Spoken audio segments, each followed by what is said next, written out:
اعوذ باللہ من الشیطان الرجیم یا بسم اللہ الرحمن الرحیم۔ یا تیرے لیے کھجوروں اور انگوروں کا ایک باغ پیدا ہو اور تو اس میں نہریں رواں کر دے۔ یا تو آسمانوں کو ٹکڑے ٹکڑے کر کے ہمارے اوپر گرا دے جیسا کہ تیرا دعویٰ ہے، یا خدا اور فرشتوں کو رو در رو ہمارے سامنے لے آئے۔ یا تیرے لیے سونے کا ایک گھر بن جائے، یا تو آسمان پر چڑھ جائے، اور تیرے چڑھنے کا بھی ہم یقین نہ کریں گے جب تک تو ہمارے اوپر ایک ایسی تحریر نہ اتار لائے جسے ہم پڑھیں۔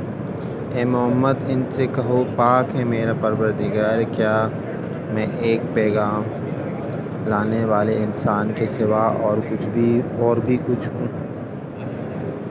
لوگوں کے سامنے جب کبھی ہدایت آئی تو اس پر ایمان لانے سے ان کو کسی چیز نے نہیں روکا مگر ان کی اس قول نے کہ کیا اللہ نے بشر کو پیغمبر بنا کر بھیج دیا؟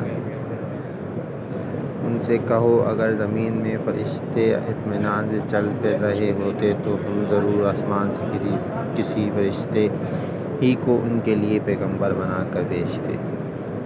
اے محمد، ان سے کہہ دو کہ میرے اور تمہارے درمیان بس ایک اللہ کی گواہی کافی ہے، وہ اپنے بندوں کے حال سے باخبر ہے اور سب کچھ دیکھ رہا ہے۔ جس کو اللہ ہدایت دے وہی ہدایت پانے والا ہے، اور جسے وہ گمراہی میں ڈال دے تو اس کے بعد ایسے لوگوں کے لیے تو کوئی حامی و ناصر نہیں پا سکتا۔ ان لوگوں کو ہم قیامت کے روز اوندے منہ کھینچ لائیں گے، اندھے گونگے اور بہرے۔ ان کا ٹھکانہ جہنم ہے۔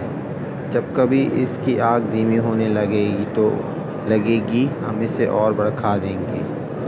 یہ بدلہ ہے ان کی اس حرکت کا کہ انہوں نے ہماری آیات کا انکار کیا اور کہا کیا جب ہم صرف ہڈیاں ہو کر رہ جائیں گے تو نئے سرے سے ہم کو پیدا کر کے اٹھا کھڑا کیا جائے گا؟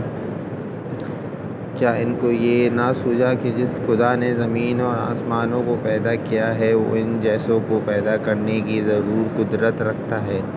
اس نے ان کے حشر کے لیے ایک وقت مقرر کر رکھا ہے جس کا آنا یقینی ہے، مگر ظالموں کو اصرار ہے کہ وہ اس کا انکار ہی کریں گے۔ اے محمد، ان سے کہو اگر کہیں میرے رب کی رحمت کے خزانے تمہارے قبضے میں ہوتے تو تم خرچ ہو جانے کے اندیشے سے ضرور ان کو روک رکھتے۔ واقعی انسان بڑا تنگ دل واقع ہوا ہے۔ ہم نے موسیٰ کو 9 نشانیاں عطا کی تھیں جو صریح طور پہ دکھائی دے رہی تھیں۔ اب یہ تم خود بنی اسرائیل سے پوچھ لو کہ جب وہ سامنے آئی تو فرعون نے یہی کہا تھا نہ کہ اے موسیٰ میں سمجھتا ہوں کہ تو ضرور ایک سحر زدہ آدمی ہے۔ موسیٰ نے اس کے جواب میں کہا تو خوب جانتا ہے کہ یہ بصیرت افروز نشانیاں رب السماوات والارض کے سوا کسی نے نازل نہیں کی ہیں، اور میرا خیال یہ ہے کہ اے فرعون تو ضرور ایک شامت زدہ آدمی ہے۔ آخرکار فرعون نے ارادہ کیا کہ موسیٰ اور بنی اسرائیل کو زمین سے اکھاڑ پھینکے، مگر ہم نے اس کو اور اس کے ساتھیوں کو اکٹھا غرق کر دیا۔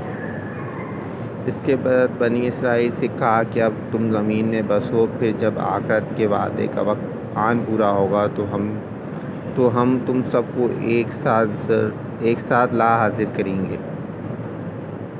اس قرآن کو ہم نے حق کے ساتھ نازل کیا ہے اور حق کے ساتھ یہ نازل ہوا ہے، اور اے محمد تمہیں ہم نے اس کے سوا اور کسی کام کے لیے نہیں بھیجا کہ جو مان لے اسے بشارت دے دو اور جو نہ مانے اسے متنبہ کر دو۔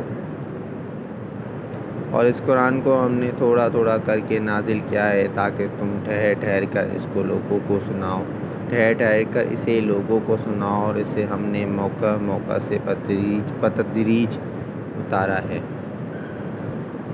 اے محمد، ان لوگوں سے کہہ دو کہ تم اسے مانو یا نہ مانو، جن لوگوں کو اس سے پہلے علم دیا گیا ہے انہیں جب یہ سنایا جاتا ہے تو وہ منہ کے بل سجدے میں گر جاتے ہیں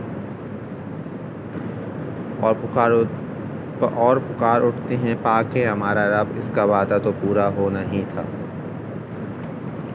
اور منہ کے بل روتے ہوئے گر جاتے ہیں، اور اسے سن کو ان کا خشوع اور بڑھ جاتا ہے اسے سن کر ان کا خشوع اور بڑھ جاتا ہے۔ اے نبی، ان سے کہو اللہ کہہ کر پکارو یا رحمان کہہ کر، جس نام سے پکارو اس کے لیے سب اچھے نام ہیں، اور اپنی نماز نہ بہت زیادہ بلند آواز سے پڑھو نہ بہت پست آواز سے، ان دونوں کے درمیان اوسط درجے کا لہجہ اختیار کرو۔